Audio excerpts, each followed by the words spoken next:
you can't just take something like Claude Code and take out their models and plug in Kimi or one of the other Chinese open weight models. It's not the way that it works. And in fact, there's a lot more than just the model that is under the hood that makes these things go. On the coding side, it's called a harness. And a harness is really the set of instructions that tells the model how to approach coding projects.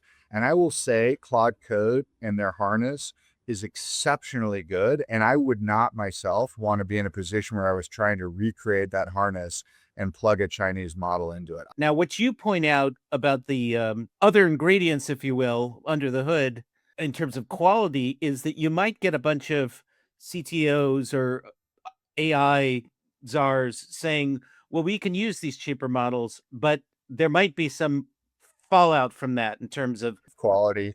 And I would even add to that, that I think that each of these harnesses have a personality, you could say, that you become sort of used to as a developer. There's a switching cost just associated with that. Like I can count on Claude Code to approach problems in a very specific way.